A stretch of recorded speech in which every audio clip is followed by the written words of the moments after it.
Olá, tudo bem? Como é que você está? Espero que você tenha tido uma ótima semana. Espero que esse domingo já esteja sendo um ótimo domingo para você. Seja bem-vindo à capela, seja bem-vindo à nossa igreja online e obrigado por nos permitir entrar na sua casa e compartilhar esse momento contigo. Se você é daqui de Volta Redonda, a cidade onde nós estamos, venha nos fazer uma visita. Eu te prometo que nós vamos te fazer se sentir em casa. Agora, se você não é daqui de Volta Redonda e talvez não tenha nenhuma igreja ainda, manda uma mensagem pra gente. Eu quero te ajudar a encontrar uma igreja saudável aí perto de você, para que você possa encontrar também uma família. E falando em família, nós separamos uma mensagem especial para esse nosso encontro de hoje. É a mensagem que a gente compartilha com a nossa família, com a nossa igreja aqui nos domingos. Eu gostaria muito que essa mensagem também pudesse te abençoar. Então nós vamos passar essa mensagem para você e assim que ela terminar, eu volto com alguns avisos para a gente poder se despedir, tá bom? Bom culto para você. Abre aí a sua Bíblia em João capítulo 10. João capítulo 10. É a mensagem de hoje na nossa minissérie.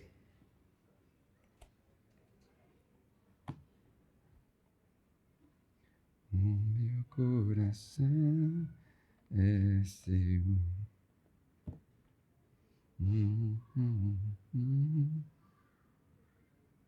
Todo mundo achou? João, capítulo 10. Deixa aí aberto aí na sua Bíblia. Na semana passada nós falamos do Salmo 23. Essa série nós intitulamos essa série Os Três Pastores. Nós não estamos falando daqueles pastores que vão se encontrar com Jesus. A gente está falando dos três tipos de pastores. E aí nós estamos passeando pela Bíblia, passeando pela Palavra de Deus, descobrindo quem são eles. Semana passada a gente falou sobre o meu pastor. O Senhor é o meu pastor e isso me basta.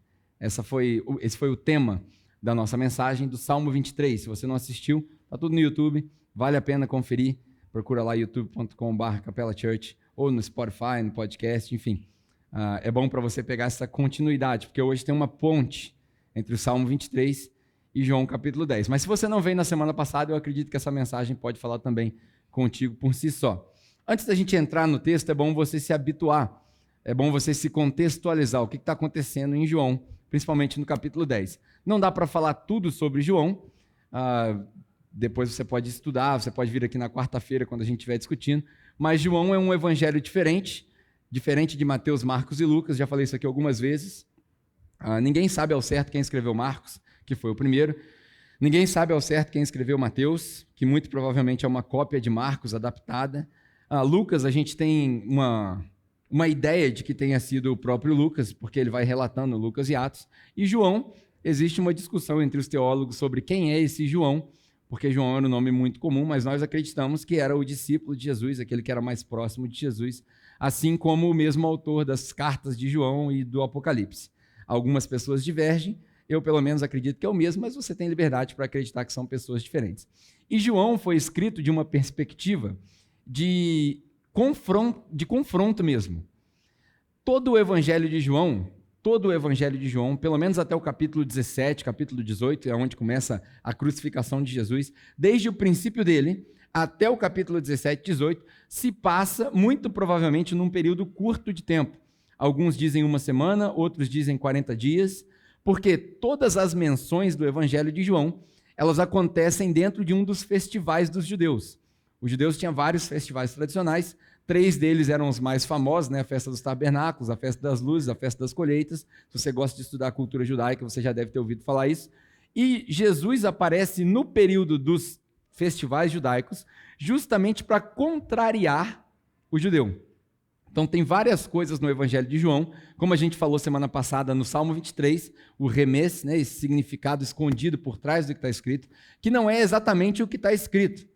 E aí eu podia começar desde o capítulo 1, quando João escreve, né, que no princípio ele era o verbo era com Deus, o verbo estava com Deus, e esse verbo, na verdade, é a palavra logos, e o logos para o judeu é a razão, tudo aquilo que se há para entender, toda a construção racional, e aí Jesus fala, eu sou essa palavra, esse verbo. E aí Jesus vai contrariando tudo que o judeu acreditava. Ao longo do Evangelho de João, Jesus quebra alguns costumes judaicos, alguns estudiosos dizem que ele quebra a lei, e aí a gente entra numa contradição, porque se ele quebrou a lei, então ele pecava, mas não é isso que os teólogos querem dizer, eles querem dizer que ele quebrou alguns costumes dos judeus, que para eles eram lei, que para eles era sagrado.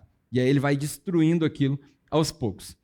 Podia passar pelo capítulo 2, 3, 4, por aí vai, mas eu vou me deter a começar a falar no capítulo 7, capítulo 8, mais ou menos, quando Jesus tem uma discussão, e aí você precisa entender isso para chegar no capítulo 10. Jesus, na sua peregrinação pelos festivais, ele começa uma discussão ali pelo capítulo 7, capítulo 8, quando uma mulher é pega em adultério, e aí os fariseus, né, os mestres da lei, a trazem para perto de Jesus e dizem: Jesus, essa mulher foi pega em adultério. Presta bastante atenção nessas palavras dos fariseus. Essa mulher foi pega em adultério. A lei diz que ela deve ser apedrejada. A lei diz muitas coisas, inclusive que ela deve ser apedrejada. E aí eles perguntam: mas e você, diz o quê? Aqui Jesus começa, talvez, o pior argumento dele ao longo da história dele, de frente aos fariseus. É bem aqui, nessa intercessão, que Jesus diz uma das coisas mais blasfêmicas, se essa é uma palavra, né? A blasfêmia maior que Jesus disse está nesse contexto. Quando a lei diz para apedrejar, e você, Jesus, diz o quê? E aí Jesus, clássico, né? Faz tudo o que ele tem que fazer. Quando ele termina, ele olha para o alto, os acusadores não estão mais lá, ele pergunta para a mulher: cadê seus acusadores? E ela fala: não tem mais ninguém. Então eu também não te acuso. Vai, não peques mais. Isso começa ali no final do capítulo 7, no capítulo 8, e Jesus vai explorando essa ideia, os fariseus vão embora. E aí, logo depois disso, Jesus apresenta para ela mesma o contraste entre lei e graça. A lei diz: eu, porém, digo o contrário. Começa aqui a contradição de Jesus. Passa-se um tempo, depois disso, Jesus continua caminhando, outro grupo de fariseus o encontra, ou talvez o mesmo grupo de fariseus, e começa a questioná-lo. E aí Jesus diz: olha só, eu sou a luz do mundo. Muita gente lê isso e não entende por que Jesus disse: eu sou a luz do mundo. Mas, durante o período que Jesus estava em Israel, muito provavelmente perto do templo de Salomão, porque ao longo do capítulo 10 você vai ver que ele chega perto do templo de Salomão, ele se encontra bem numa varanda onde os gentis ficavam do lado de fora observando os rituais. E aí, nessa conversa, Jesus diz para eles: eu sou a luz do mundo. O que Jesus quis dizer é que no momento em que eles estavam celebrando lá o Festival das Luzes e acendendo os candelabros, acendendo a menorá, acendendo esses rituais, Jesus fala: essa luz que vocês veem aí, que celebram, quando lá no Hanukkah os judeus celebravam que a vela foi o suficiente para durar 8 dias, que a vela só duraria 1. É toda a cultura judaica está por trás disso. Está aqui Jesus participando de um festival judaico, que na verdade nem era lei, era um costume deles, por causa de uma coincidência, talvez, que aconteceu durante o processo de acender as velas. E aí Jesus fala: essa luz que vocês enxergam, que vocês fazem alusão à bola de fogo que andou no deserto, a luz da palavra, não, eu sou a luz do mundo. O que Jesus quis dizer é: eu sou o padrão de moral e ética do mundo, sou eu. Não está aí na palavra que vocês estão lendo, está aqui em mim. Sou eu que vou determinar esse padrão. E aí os judeus, para variar, não entendem o que Jesus está falando. E quando eles não entendem, eles começam a questionar mais fundo, mais a fundo. E aí Jesus fala para eles: olha, se vocês permanecerem em mim, vocês vão conhecer o que é a verdade. E conhecendo a verdade, todo mundo conhece esse versículo, certo? A verdade vos libertará. Aí os judeus falam assim: mas nós não estamos presos, nós não somos escravos de ninguém, nós somos filhos de Abraão, rapaz. Você está louco? Nós não somos escravos de ninguém.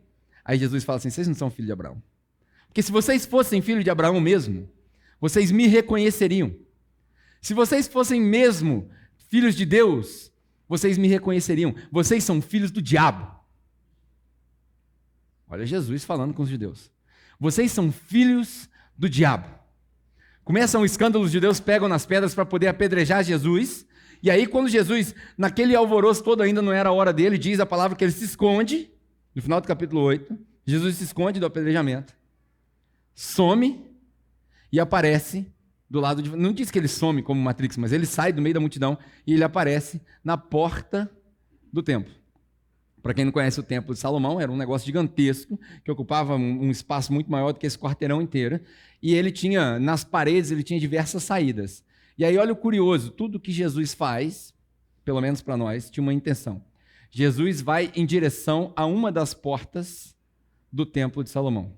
Não do templo em si, mas lá do pátio, onde ficava o pátio de Salomão. Ele vai em direção àquela porta, e é como se fosse aquela porta ali, ó, uma porta mais ou menos 1,80 m, 1,90 m de altura, por onde as pessoas entravam e saíam, mas essa porta em especial, ela era chamada a Porta das Ovelhas. Você vai entender por quê. Era a Porta das Ovelhas. Enquanto Jesus vai andando para lá, pela saída, ele encontra com um cego de nascença, jogado no chão. Todo mundo lembra dessa história? E aí aqui Jesus, de novo, muito provavelmente os judeus estavam acompanhando ele, estava na hora de entrar no templo, porque acabou de acender a luz, então vai começar o ritual. E aí, na hora de começar o ritual, Jesus, sendo bom judeu que era, queria estar dentro do templo, mas não pôde, porque ele ia ser apedrejado. Ele vai para onde quem não podia estar no templo estava. A origem da igreja, para quem não gosta de igreja, feita do lado de fora do templo. A igreja na praça, a igreja no pátio de Salomão. Aí Jesus fica lá, ele encontra com uma pequena multidão, muito provavelmente alguns deles não eram judeus, e aí ele vê o homem cego. E aí na conversa com o homem cego, não vou passar pelo capítulo 9, nós já estamos em João capítulo 9, Jesus faz um negócio curioso. Quem lembra aqui o que ele faz com o cego? Jesus cospe na cara do maluco.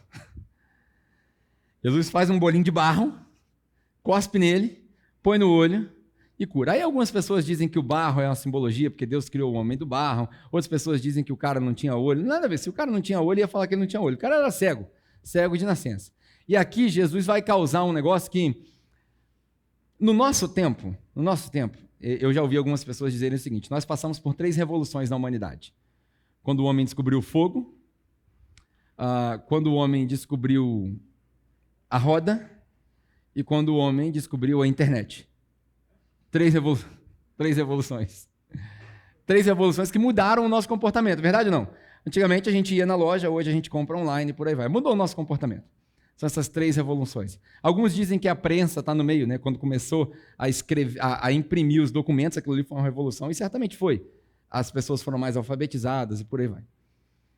No tempo de Jesus, no que tange a religião, Jesus faz aqui um negócio que nunca tinha sido feito antes, que é curar um cego de nascença. Nunca tinha acontecido. E aquilo ali causa um reboliço pela razão errada. Porque os fariseus chegam para Jesus, assim que Jesus vai lá e faz um bolinho de barro, cospe nele e põe no olho do cara, manda ele se lavar, e o cara está vendo, e aí ele entra para dentro do templo. Quando ele entra para dentro do templo, os fariseus falam assim: mas você não era o cego que estava lá fora? Sou eu. O que aconteceu? Passou um cara lá, cuspiu na minha cara, agora eu estou vendo. Como assim? Quem é esse cara? É o cara que vocês queriam apedrejar, ele está lá fora. Ele está fazendo um culto lá. E aí ele cuspiu no meu olho com um bolinho de barro e eu estou vendo. Não é possível. E aí, toda uma história passa, manda chamar os pais do cara, e os caras falam: ele já é velho, já pergunta para ele, eu não vou responder por ele. Começa essa discussão toda, até que eles chamam Jesus. E aí, quando chamam Jesus, mais uma vez os fariseus ficam revoltados, porque Jesus de fato curou o cara. 3 coisas aconteceram aqui dessa revolução. Primeiro, era sábado. E aí o judeu achava que era um crime curar alguém no sábado. E aí Jesus, em várias outras instâncias, fala: o sábado, o homem não foi feito para o sábado, é o sábado que foi feito para o homem, para ele descansar. Se cair um novilho seu no buraco, por exemplo, no sábado, você não vai resgatar ele? Vai deixar ele morrer? Claro que vai. Meu pai que está no céu, ele não descansa a hora nenhuma, ele está trabalhando o tempo todo. Então Jesus vai lá e quebra o sábado. Mas o problema não é quebrar o sábado, porque o mandamento era santo. O problema foi o barro e o cuspe. Você acredita? Você acredita nisso? Porque Jesus podia ter curado de várias outras maneiras. Jesus podia ter falado assim: o que você quer que eu te faça? Eu quero ver. Tá bom, vê. Não podia? Ele não é Deus? Ele podia ter feito. Até andar sobre as águas ele andou, fazer o cara ver era fácil. Mas ele escolhe pegar um bolinho de barro e colocar no rosto do cara. Por quê? Uma dessas leis, desses costumes dos judeus, relacionada ao sábado, estava escrito num documento que eles fizeram, chamado Mishnah, que é um livro de interpretação da lei. Então, nesse livro de interpretação da lei, você encontra umas 20 páginas a respeito do que pode e o que não pode no sábado. E a respeito do que pode e não pode no sábado, eles falavam: você pode andar tantas milhas, passou disso, é trabalho. Então, você pode andar 1, 2, é trabalho. Você pode colher tantas coisas, mas eles tinham que definir o que era sábado. E uma das coisas era o seguinte: não se pode, no sábado, curar ninguém, nem com vinho e nem com barro, se você usar cuspe. É mole? Você acredita nisso? Por quê? Porque eles acreditavam que o vinho, o óleo e o barro era medicinal, assim como até hoje tem gente que toma banho de lama, né? Eu não sei porquê, mas tem gente que toma banho de lama e para fazer coisas medicinais, terapêuticas e por aí vai. Eles tinham esse costume. O judeu vai e fala, não pode curar com barro se você usar saliva, porque era medicinal. Aí Jesus fala assim, ó, já que eu estou aqui mesmo, né, se não for para causar, eu nem vou fazer. Então tal cego aqui eu podia falar ver, mas não. Vou embolar um pedacinho de barro, vou cuspir para todo mundo ver. Né? Você entendeu já o que está acontecendo? E aí todo mundo vê, aquilo ali vira um escândalo. Os fariseus o questionavam por causa disso. Por que você está fazendo um negócio contra a nossa lei? E aí no capítulo 9 a gente percebe que nessa grande revolução toda, o problema, como eu falei, não era o sábado, o problema era o barro, o problema era a saliva. E aí a gente vê como a religião preserva a regra para matar pessoas. Esse era o judaísmo. Preserva a regra para matar as pessoas. E não tinha nada a ver com a lei de Deus. Era costume deles. Aqui na igreja, não pode cortar o cabelo. Cortou o cabelo, sai da igreja. Aqui na igreja, mulher não pode usar calça. Usou calça, fora da igreja. Você acredita que até hoje tem gente que perde tempo com esse tipo de discussão? Você acredita que esses dias alguém me perguntou, um dos pastores, aí espalhado pelo Brasil, me manda uma mensagem e fala assim, o que você acha sobre a mulher pregar? Eu falei, eu acho fantástico. Qualquer pessoa pregar. Se o cachorro pregar, o gato pregar, se o papagaio pregar, eu acho fantástico, está pregando a palavra de Deus. Mas você não acha que Paulo proibiu? Eu falei, Paulo já morreu, meu querido, tem 2000 anos. Você está preso no que Paulo estava falando 2000 anos atrás, tem nada a ver uma coisa com a outra, contextos diferentes. Eu acho fantástico, aleluia. Mas isso é uma heresia. Então me põe na cruz. Porque se a mulher tem dom de pregar e ela é proibida de pregar, eu estou apagando Deus. Está entendendo? Não faz sentido nenhum. Óbvio que tem coisas que são princípios, mas a gente não pode preservar a regra em detrimento das pessoas. Infelizmente, a religião faz isso. A cegueira dos fariseus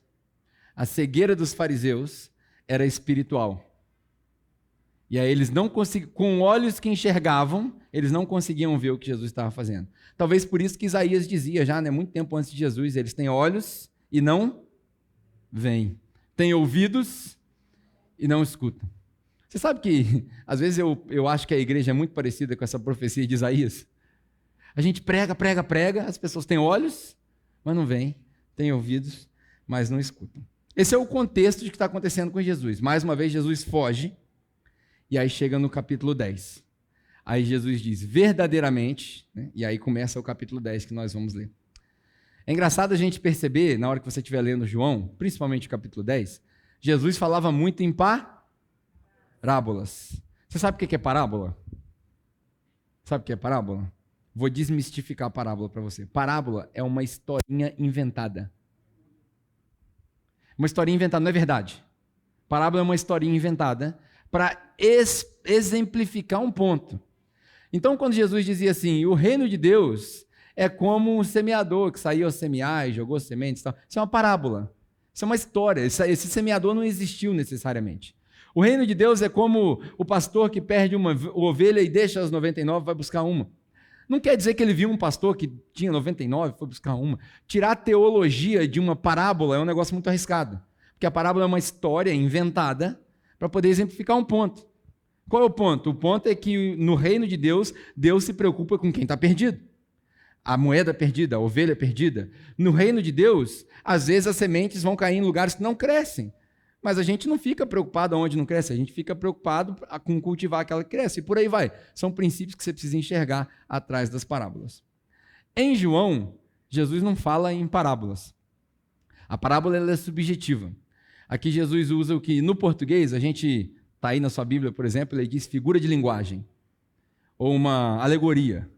No português, esses dois exemplos, eles são mais diretos. Então, quando você escuta uma figura de linguagem, ela é objetiva, é isso que eu quero dizer. Então, quando Jesus diz, eu sou o pão da vida, ele quer dizer, eu sou o pão da vida mesmo. Quando ele diz, eu sou a fonte de água viva, é isso mesmo, se você beber da minha fonte, nunca mais você vai ter sede. Como assim? É metafórico que Jesus está falando? Não. É isso mesmo. Nunca mais você vai ter sede e de dentro de você vão fluir rios de água viva. E aí ele está falando de algo espiritual. Quando ele fala, eu sou a verdadeira videira, ele está fazendo uma crítica a Israel, fala, sou eu mesmo. Esquece Israel e fica aqui. Esquece as regras de Israel, esquece a lei de Israel. Eu sou a videira, eu vim e os judeus deveriam me perceber aqui. Ó, uma hora eles vão me perceber, está aqui. Então, quando Jesus usa essas alegorias, ele está indo direto ao ponto. João, capítulo 10, é uma alegoria dessas. Quando ele diz verdadeiramente, aí a gente vai ler, né, João capítulo 10, a gente vai falar sobre o bom pastor. O bom pastor. E se tem um bom pastor é porque tem um mau pastor. Semana que vem nós vamos falar sobre o mau pastor. Se tem um bom pastor é porque tem um mau pastor. Algumas coisas para você entender João 10. Né? João 10 é dividido em duas partes. A primeira do versículo 1 até o versículo 6. E aí no final do versículo 6, João fala, os judeus não entenderam. Aí ele conta de novo, de uma outra perspectiva, a mesma coisa. Não quer dizer que são dois cenários diferentes, é a mesma coisa. Do versículo 7 até o versículo 21. Na primeira parte, Jesus está falando de um contexto onde as ovelhas, acho que eu já expliquei isso daqui, a gente tem uma série também que chama Eu Sou, a sexta mensagem, se eu não me engano, é a mensagem da porta, quando Jesus fala Eu Sou a porta. Está bem explicadinho lá, se você quiser ver, mas a ideia é que, naquele contexto, os judeus, eles tinham, cada um tinha 3, 4, 5 ovelhinhas, moravam numa vila, né, uma casinha aqui, outra casinha ali, e o pastor chegava para passear com as ovelhas. Então aqui o contexto é vários rebanhos de poucas ovelhas. Tá? E aí, no versículo 7, lá para frente, ele está falando de muitas ovelhas no pasto. Lembra que ele me leva a pastos verdejantes, né? Então a gente falou sobre isso semana passada. São dois contextos diferentes. Alguém aqui já viu um quadro, ou uma pintura, ou uma foto de uma criança com ovelhas no deserto? Um pastorzinho? Alguém aqui já viu? Algumas pessoas, né? A maioria das pessoas não entende, né, por que disso, né? E aí, talvez por isso que a gente associa Davi com um menininho fraquinho e tal, que não era o caso. Davi não era esse fraquinho, mas no contexto que Jesus está contando essa história, os judeus entenderiam por quê. Quando as vilas eram pequenas e as pessoas não tinham condição financeira para ter um pastor em tempo integral, né? Toda analogia com a igreja faz todo sentido. A comunidade não tinha condição de ter um pastor integral, vinha um pastor que era contratado para caminhar com as ovelhas e levar para pasto regularmente. E aí, quando eles não conseguiam pagar esse pastor, a comunidade de 20, 30 casas escolhia ou o filho mais novo de alguém, Davi e Jessé, quem lembra da história? Jessé, aí Samuel passa por todos os filhos de Davi, fala, ó, nenhum desses aí foi o que Deus escolheu. Você tem mais filho? Tem, mas ele está lá no campo.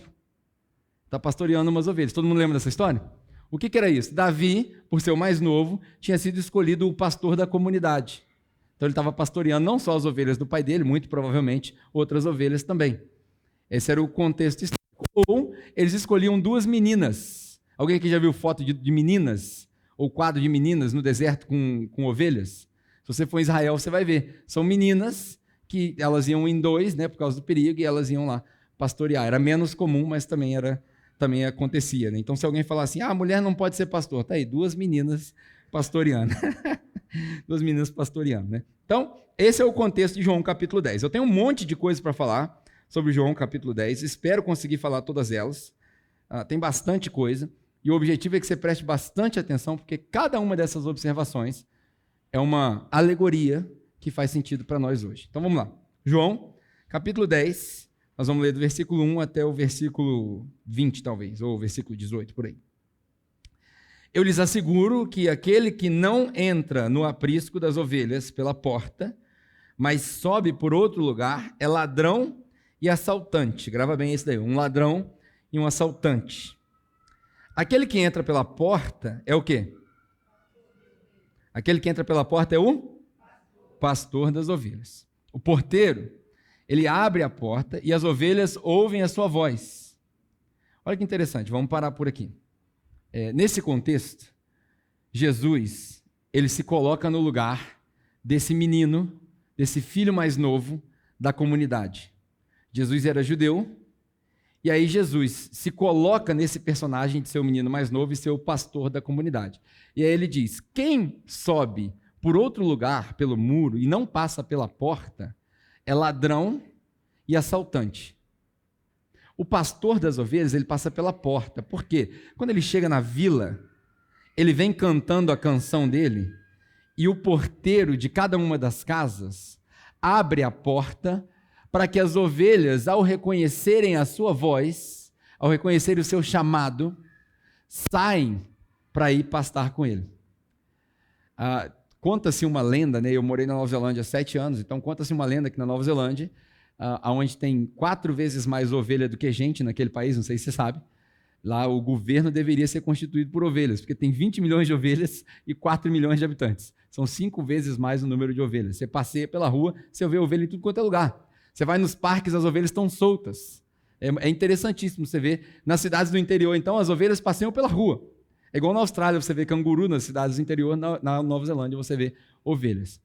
E aí, uma vez, um cara foi... Isso é uma lenda, tá? Ninguém sabe se é verdade, mas o cara foi acusado de ter roubado a ovelha do outro. Ladrão e assaltante.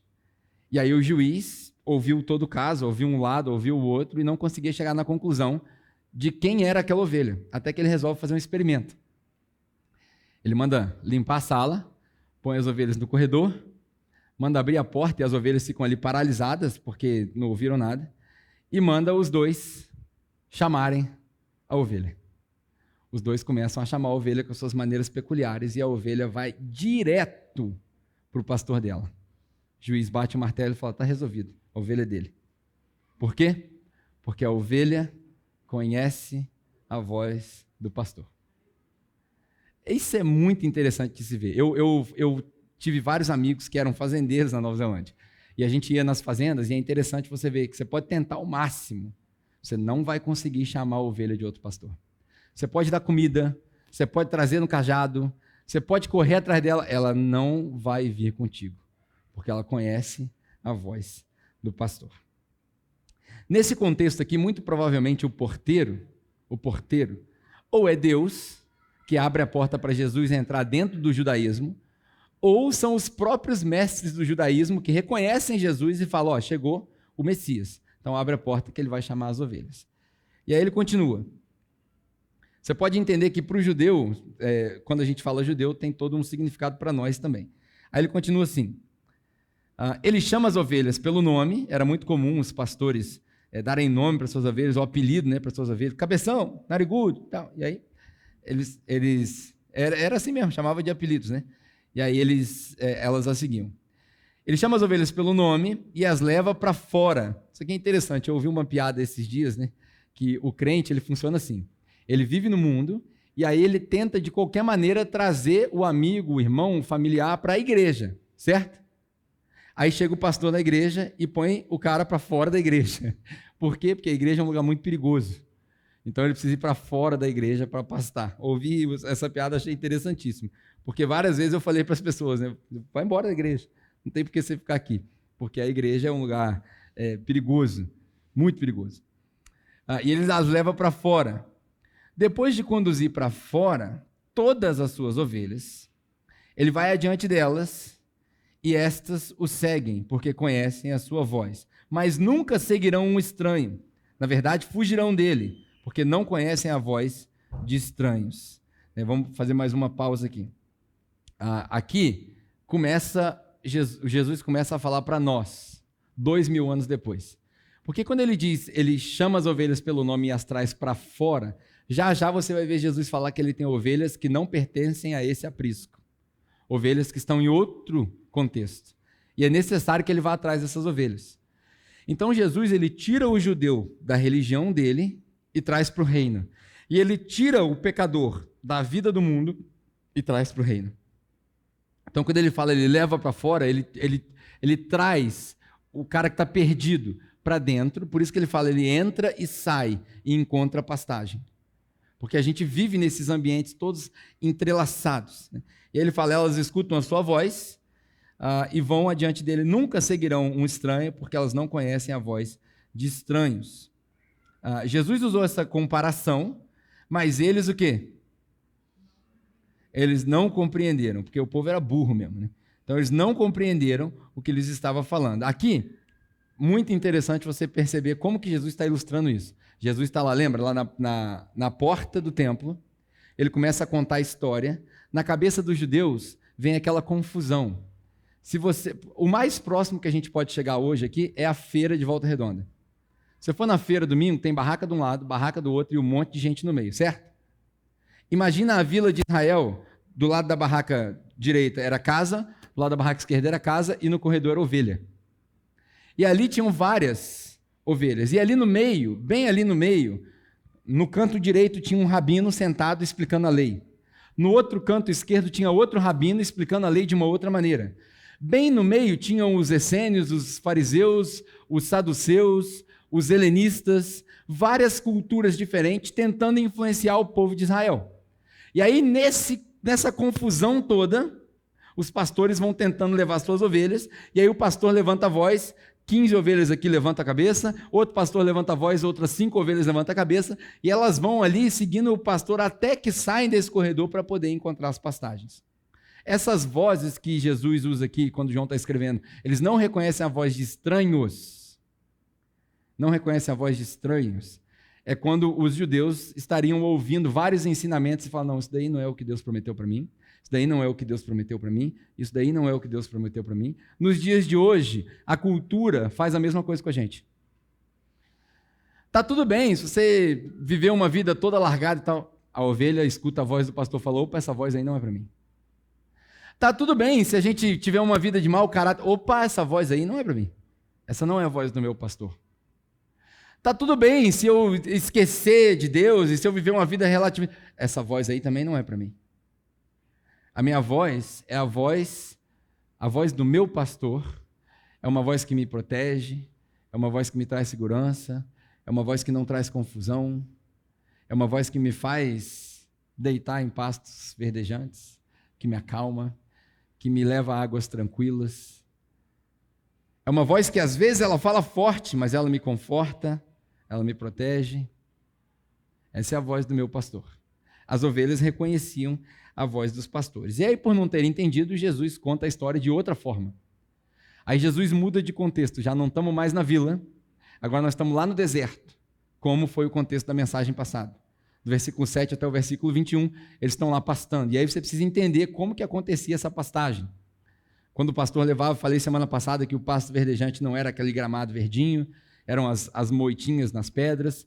Só que muitas das vezes esses pastores da comunidade ou pastores que eram contratados levavam os rebanhos para pastar e eles demoravam, porque a ovelha é um animal meio burro, né? Ele se desvia sem querer. E aí, quando demorava demais, dava de noite, não dava para voltar para casa. O caminho era muito longe, o pastor precisava dormir lá. E aí, o que o pastor fazia? Ele montava um aprisco, expliquei isso daqui semana passada? Acho que sim, né? Montava um aprisco com pedra, colocava barro em cima e tal, para impedir que os lobos e os animais entrassem. Esse é o contexto que a gente encontra no versículo 7 para frente. O contexto da mesa, né? Lembra do prepara para mim uma mesa na presença dos meus inimigos? A mesa é aquela planície, o topo da montanha, bem na beira do penhasco, onde não tem perigo em volta dele, né? E aí Jesus diz o seguinte: então Jesus afirmou de novo, digo-lhes a verdade, eu sou a porta das ovelhas. Eu sou a porta das ovelhas. Todos os que vieram antes de mim, quem são esses que vieram antes de Jesus?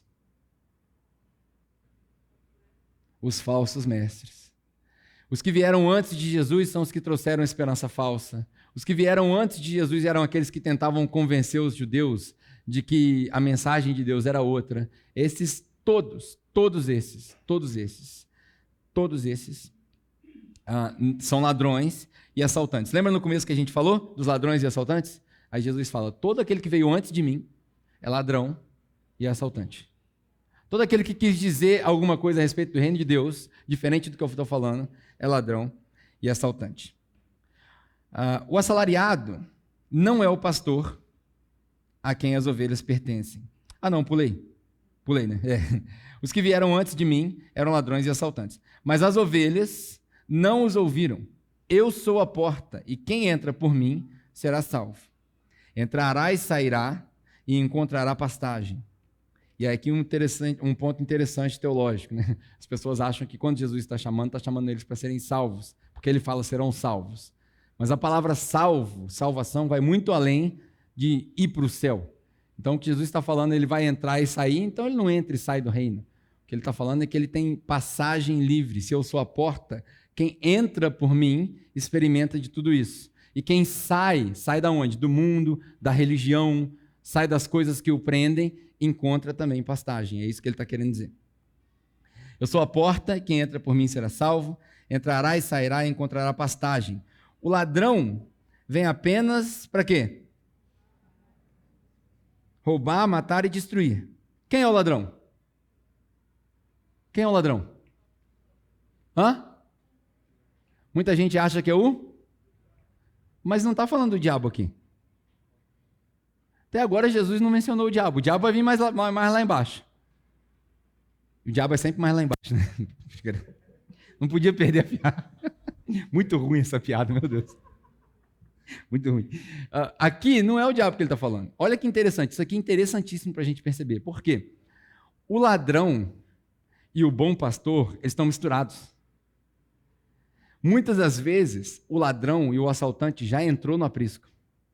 No nosso contexto, muitas das vezes, e eu vou falar mais sobre isso semana que vem, o ladrão está dentro da igreja. Muitas das vezes o ladrão está aqui, ó. O assaltante está aqui. A minha oração é para que eu não me torne esse ladrão, mas pode acontecer. Muitos pastores começaram bem, com uma ótima intenção, e hoje, quando você lê isso daqui, semana que vem, quando você voltar aqui, quando eu ler a descrição de um mau pastor, você vai falar assim, caramba, conheço 8. Está espalhado aí. É assustador. Dever de casa para você ler Ezequiel capítulo 34, Ezequiel capítulo 37 e Zacarias capítulo 11. São os 3 textos que nós vamos explorar semana que vem. Você vai ficar de cara com a profecia, porque não tem nada a ver para aquele tempo. Na hora que você olhar e ler naquele tempo, você vai falar, não, isso aqui não aconteceu 700 anos atrás, antes de Jesus. Isso aqui não aconteceu 3.000 anos atrás. Isso aqui é agora. Você vai ficar de cara. Já estou dando spoiler para você. Mas aqui, onde que eu estava mesmo? No ladrão. O ladrão vem para roubar, matar e destruir. Nesses contextos, né, tanto da casa lá na vila quanto no deserto, os ladrões faziam gangues. E aí é um negócio até hilário, né? Dava pepé um para o outro, não sei se você já brincou disso, dava pepé um para o outro. E aí o cara subia naquele muro cheio de espinho, pulava dentro do rebanho. E aí quando ele pulava dentro do rebanho, como ele não consegue fazer com que a ovelha o siga, o que ele fazia? Ele matava a ovelha lá dentro, matava a ovelha dentro do aprisco, passava uma faca no pescoço dela, ela ficava toda sangrando, e ele jogava a ovelha por cima do muro para destruir aquele pedaço, o corpo da ovelha, a carcaça da ovelha servia para destruir aquele muro de espinhos, aquele monte de coisa para ele poder roubar mais ovelha. E aí, hoje eu não quero falar do mau pastor, mas a gente acaba indo para aquele lance. Ele pulava lá dentro e jogava. Aí Jesus falava assim, não. Eu sou a porta. E aí o pastor daquele contexto, o que ele fazia? Dava de noite, na hora de dormir, ele fazia tudo aquilo e ele deitava na porta. Para quê? Para garantir que ninguém passasse pela porta se não fosse ele. Era um contexto fantástico. Ele passava a noite ali na porta com o cajado dele ali do lado. E aí, às vezes, com um lampião ou alguma coisa para poder afastar as pragas, afastar os lobos, para que eles não entrassem pela porta. O ladrão vem para roubar, matar e destruir. Mas eu vim para que vocês tenham vida. E vida em abundância. É impressionante como tem gente que usa isso daqui para falar de ganhar dinheiro, né? O ladrão veio para... É interessante que o ladrão veio para roubar, o cara prega um negócio desse e está roubando do povo, falando que eles estão recebendo vida. Mas semana que vem que nós vamos falar do mau pastor, não é hoje não. Eu sou o bom pastor, Jesus falando, eu sou o bom pastor. O bom pastor, ele dá a vida pelas ovelhas. O assalariado, ele não é o pastor a quem as ovelhas pertencem. Assim, quando ele vê que o lobo vem, aí aqui vem uma menção do diabo. Quando ele vê que o lobo vem, ele corre. Ele vai embora. O lobo ataca o rebanho e ele o dispersa. O pastor assalariado, ele foge. E ele não se importa com as ovelhas. Olha só, o falso mestre, ele rouba, mata e destrói.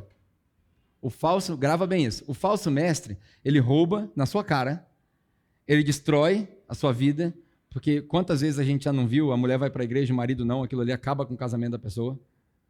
Falso mestre. Você tem que vir na igreja. E ele destrói, ele rouba, mata, ele destrói. Agora, o lobo, ele não tem trabalho de fazer nada disso. O lobo, ele só dispersa. Trabalho de depressão e revolta com igreja e gente que não quer mais nada com o evangelho, isso daí é trabalho de falso mestre, pastor mau caráter. Agora, divisão de igreja é trabalho do diabo. A maior obra do diabo na história da igreja chama-se denominação. É a maior obra do diabo. Porque dividiu a igreja num assunto que não era para dividir nada. Dividiu o corpo de Cristo. Não estou falando de denominações, não estou falando de igrejas locais, porque não tem como todo mundo congregar no mesmo lugar. Só se a gente fizer culto no Raulino. E como o ser humano é egoísta mesmo, é ruim, nunca vai dar certo isso daí. Então tem várias manifestações da igreja, mas a denominação é a pior praga que o diabo colocou na igreja. Quando alguém te perguntar assim, a minha filha está fazendo essa pergunta para mim, esses dias ela virou para mim e falou assim, pai, qual a diferença do católico para o evangélico? Eu falei, nenhuma. Nenhuma. Mas a gente é o quê? A gente é cristão. Qual a diferença? Não, nenhuma, a gente é cristão, a gente segue Jesus. Aí a gente termina assim, né? Eu sou o bom pastor, eu conheço as minhas ovelhas. E as ovelhas me conhecem. Assim como o Pai me conhece, olha o nível de intimidade que Jesus diz ter com as suas ovelhas. Assim como o Pai me conhece, onde que eu tô? Assim como o Pai me conhece e eu conheço o Pai, eu dou a minha vida pelas ovelhas. Eu tenho outras ovelhas que não pertencem a esse aprisco. E é necessário que eu vá buscá-las. Elas ouvirão, é necessário que eu as conduza também. Elas ouvirão a minha voz e haverá um só rebanho. E quantos pastores? Um só pastor. Quem é o seu pastor? Não é o Pedro. Todo mundo entendeu? Depois de 5 anos repetindo. Quem é seu pastor? Jesus. A gente precisa parar com esse negócio de chamar os outros de pastor na igreja. Pastor, a gente não chama um engenheiro por engenheiro na rua. Está passando pelo engenheiro lá no supermercado, o cara mora seu vizinho. E aí, engenheiro, tudo bem? Ô, pedreiro, beleza? E aí, feirante, tranquilo? Vendedor de carro? Show? Tranquilo? E aí, jogador? Jogador a gente fala, né? Ah. Flamengo perdeu ontem. Não, deixa eu falar. A gente não trata as pessoas pelo título. A gente chama as pessoas pelo nome. O bom pastor, ele chama as ovelhas pelo nome. Eu sou ovelha igual você, cara. Uns tocam, outros recebem as pessoas. Eu prego. É a minha contribuição para o corpo. A gente precisa parar com esse negócio de chamar os outros de pastor. Esquece isso. Meu nome é Pedro e eu não sou seu pastor. O seu pastor é Jesus. Cola nele, porque ele te conhece pelo nome. Ele entrega a sua vida por você. Se eu tiver que escolher entre eu e você numa situação de vida ou morte, quem você acha que eu vou escolher? Entendeu? Vou escolher eu, filho. Fácil. Porque eu não sou o seu... Eu sou ovelha igual você. Burro igual você. A gente bate cabeça junto. Nós precisamos do nosso pastor. Não sou eu. A vida da igreja não é ovelha confessando para o pastor. É ovelha batendo cabeça com ovelha, pastando junto, comendo junto. Isso é igreja, isso é maturidade. Quando a gente desentronizar o pastor dessa heresia que nós criamos, nós vamos começar a dar bons passos em direção à maturidade.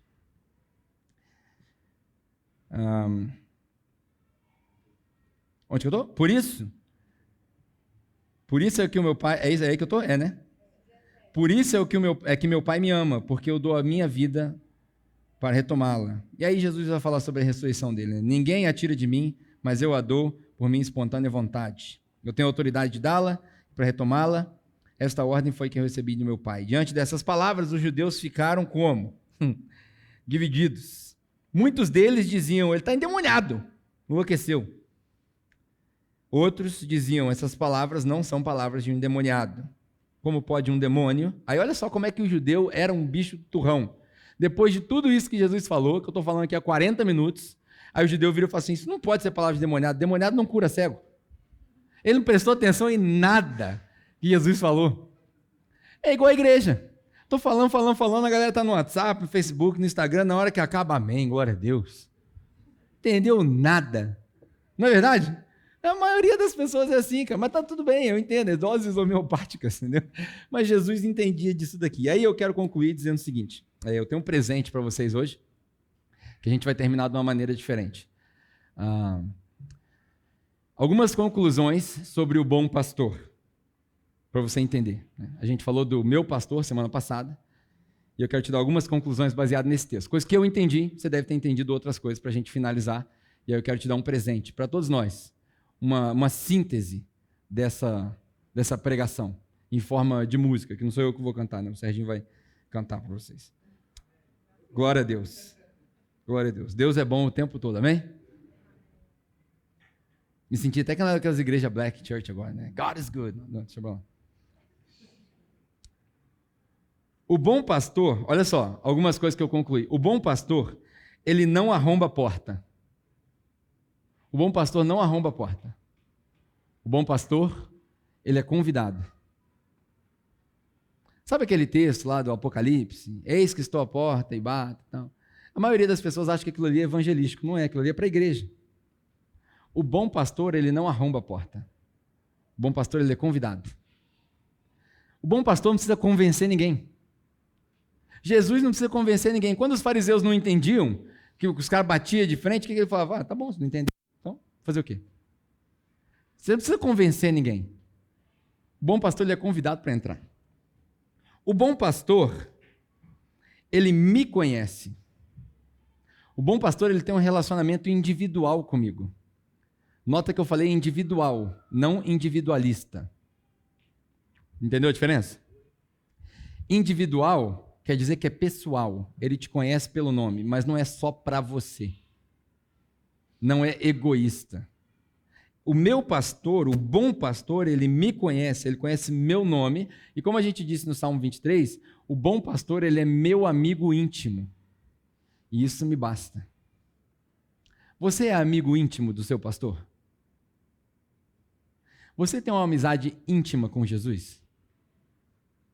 Você consegue se relacionar com Jesus na sua casa?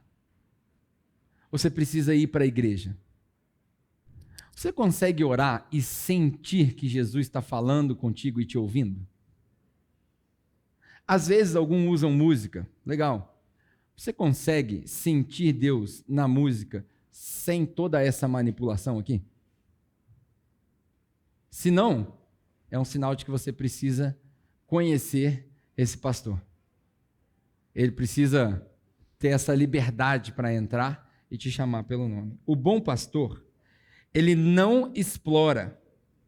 O bom pastor, ele não explora. Se alguém se sentiu explorado, não pela obra, não pelo reino, não pelas coisas que a gente faz, porque a gente se entrega mesmo, mas se alguém se sentiu explorado por um pastor, isso é um sinal de que esse é um mau pastor. E o cara só leva vantagem. Avalia, se você na convivência com a igreja, né, que a gente tem essa mania péssima de chamar o cara de pastor, nessa convivência de igreja, raciocina se você deu mais ou se você recebeu mais.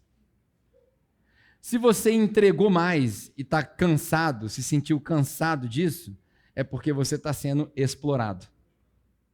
Agora, se você for sincero com você mesmo, e se você perceber que você recebeu mais, você recebeu o ensinamento, você recebeu o cuidado, você recebeu o carinho, você recebeu o amor, você vai perceber que o cara se entregou porque ele entende o papel dele no reino. Vem, Bebel. Pula para dentro, filho. Filho de pregador, pregadora é. Vai. Dá a mãozinha. Vem. Isso aí. Senta aí. Aí. Good girl.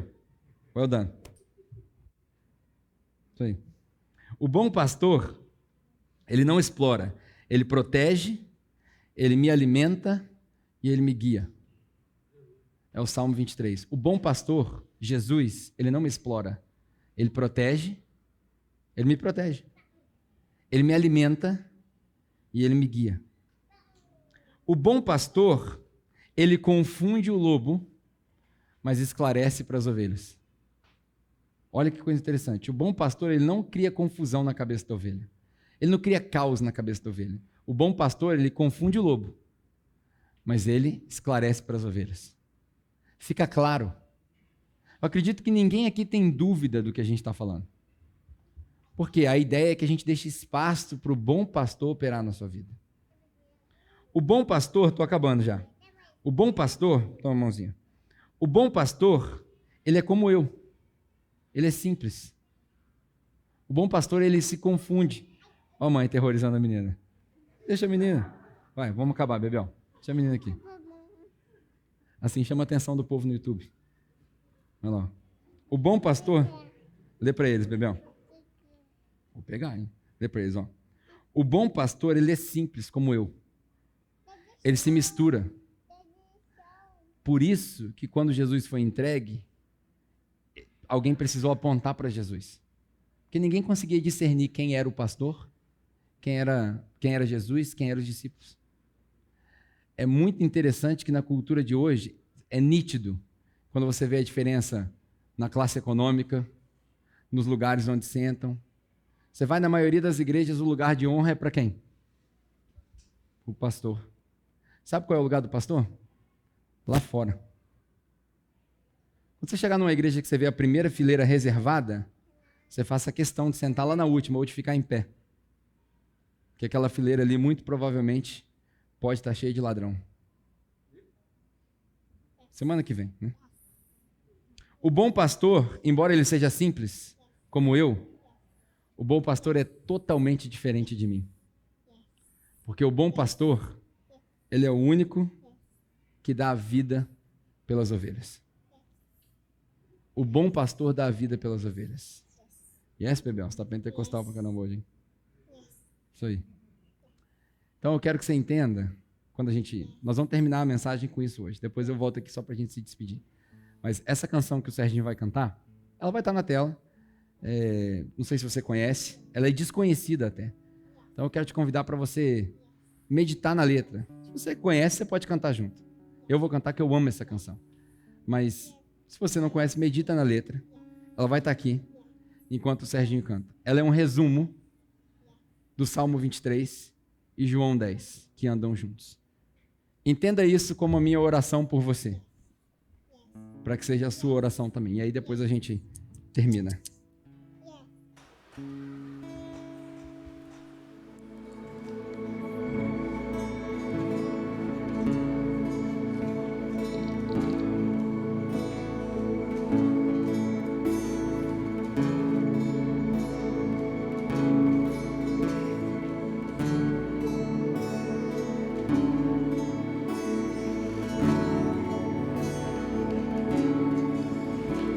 O bom pastor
pastor, o Senhor é o meu pastor, nada me faltará, nada me faltará.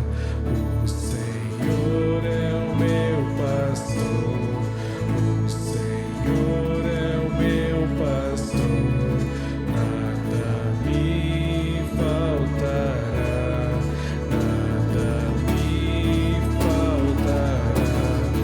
O Senhor é o meu pastor, o Senhor é o meu pastor, nada me faltará, nada me faltará. Meu lugar seguro, meu esconderijo, estou nas tuas asas, estou nas. Meu lugar seguro, meu esconderijo, estou nas tuas asas, estou nas tuas asas. O Senhor é o meu pastor, o Senhor é o meu pastor, nada me faltará, nada me faltará.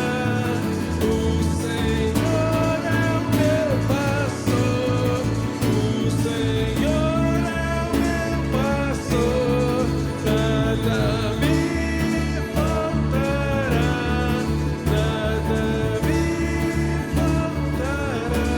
Meu lugar seguro, meu esconderijo,